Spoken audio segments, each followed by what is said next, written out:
Daniel, capítulo 6, a partir do verso 1, vai nos dizer aqui do momento que o rei Dário ele vai escolher pessoas, homens, capazes de liderar, ajudar a liderar o país.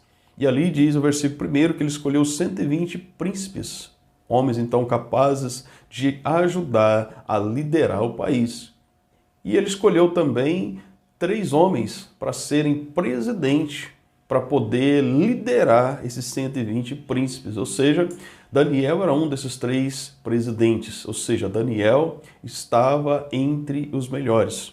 Eu começo dizendo, ministrando, profetizando para a tua vida, que está chegando o momento de Deus te promover na área profissional, na área financeira, empresarial, naquilo que você tem empreendido, no meio da onde você tem trabalhado, você tem se envolvido. Deus está liberando a capacidade, Deus está liberando a capacitação, Deus está nomeando você para estar entre os melhores. Assim foi Daniel, escolhido entre os melhores, estava entre os melhores. O interessante é que no versículo 3 vai dizer que Daniel sobrepujou a estes presidentes, ou seja, ele se destacou entre aqueles 3, ou seja, eram 120 príncipes ao todo, e ali 3 presidentes para governar, para liderar todos esses príncipes. E Daniel, além de estar entre os 3 melhores, e dos 3 melhores, está dizendo aqui então no versículo 3 que ele sobrepujou, ou seja, ele se destacou entre os 3 presidentes, era o melhor,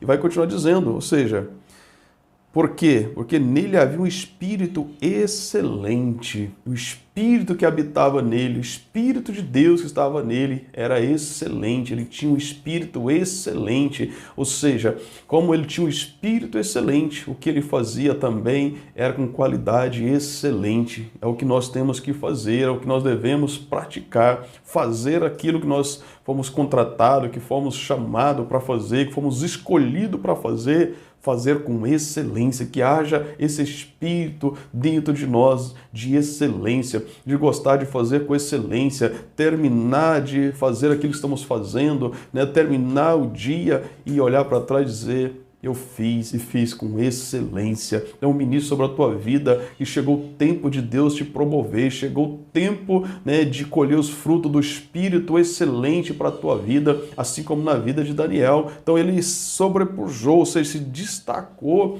entre aqueles 3 presidentes. E ali, houve ali então o ciúme, houve ali algo que gerou no coração daquelas pessoas pelo ciúme, pela inveja, de ver ali ele se destacando, ver ele crescendo, ver ele tendo a confiança do rei Dário.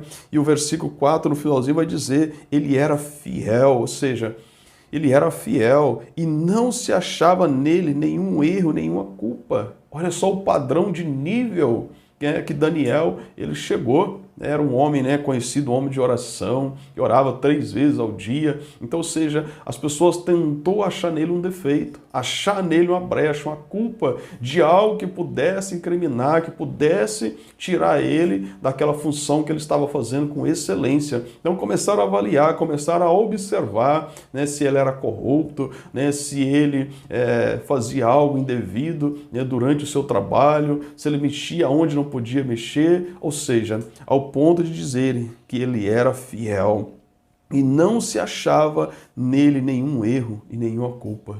Isso nós temos que trazer de exemplo para a nossa vida, dar o nosso melhor, seja onde quer que estivermos trabalhando, investindo, nós estivermos empreendendo, que as pessoas possam olhar para nós e dizer, olha, ali eis um homem, eis ali uma mulher, é uma pessoa fiel, é uma pessoa leal, não se acha nenhum erro, nenhuma culpa. Então ali eles começam a observar que não tinha como tirar ele do caminho deles. E ali eles vão dizer, nós vamos ter que observar na lei do Deus dele, porque aqui profissionalmente nós não achamos, não tem como acusar ele de nada, não tem como nós tirarmos ele. Então vai buscar na lei do Deus dele. E o que eles encontram?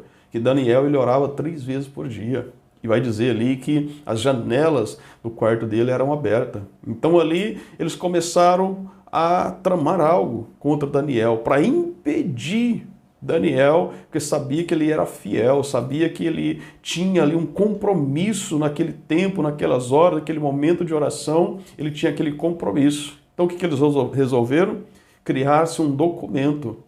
Mas para isso eles vão até o rei e leva para o rei palavras agradáveis, né, palavras, né, de bajulação, e fala para ele: ó rei, você não acha melhor nós fazermos aqui um decreto para poder te homenagear, para poder, né, te honrar, que no espaço de 30 dias ninguém possa adorar a deuses nenhum e homem nenhum, a não ser o Senhor, ó rei. E aquilo ali, né, a vaidade, a comodidade, o sentimento ali de superioridade, entrou no coração de Dário.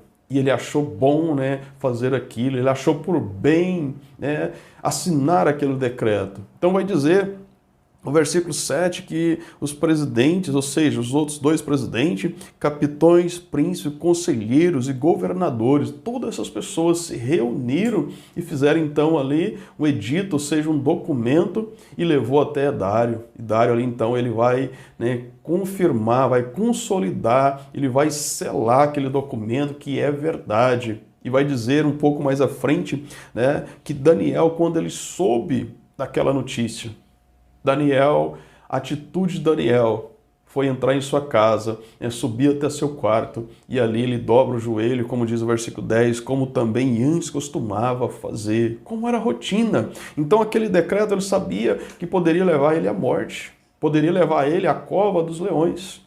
Mas só que Daniel, ele não esperou ser lançado na cova dos leões para fazer uma oração profunda. Muitas vezes não vai dar tempo, né? Quando esperamos estar em um lugar profundo para fazer uma oração profunda. Daniel já tinha costume de oração, tinha costume de buscar a presença de Deus. Então, quando ele soube da notícia, muitas pessoas desceriam ao pavor, desceriam à intimidação, desceriam o nível de oração, porque poderia pensar, é espaço de 30 dias, eu vou ficar 30 dias em oração e depois eu continuo orando, Deus vai entender. Ou ele podia dizer, não, agora eu vou fechar as janelas, né, do meu quarto e vou orar em secreto, vou ficar, né, escondido, ninguém vai ver eu orando, ninguém vai ver eu adorando a Deus, ninguém vai ver, né, a minha postura diante de Deus.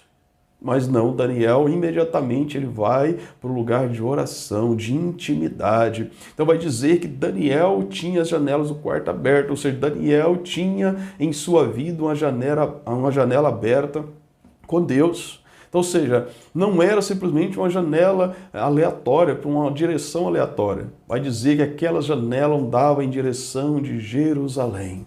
Por que direção de Jerusalém? Porque eles consideravam que Jerusalém, ou seja, Israel, era a morada do Deus Altíssimo. Então aquela janela era em direção aonde ele estava buscando socorro, aonde ele estava buscando ajuda, para onde ele estava enviando as suas orações, a tua crença, a tua fé para uma direção certa. Então janelas abertas representam o quê? O lado específico que nós estamos olhando. Para onde nós estamos olhando? Para onde tem dado a nossa visão, o nosso olhar? Para onde estamos olhando? Daniel estava então orando em direção a Jerusalém, lugar de moradia, né, lugar do povo, lugar da terra escolhida por Deus, que Deus ama, né, que Deus guarda, que Deus protege. Então ele tinha uma finalidade, a oração dele tinha uma direção. Então ele vai entrar no seu quarto e vai orar ao Senhor como fazia de costume. Então aqueles homens, eles veio e viu Daniel clamando, viu Daniel orando como se fazia de costume.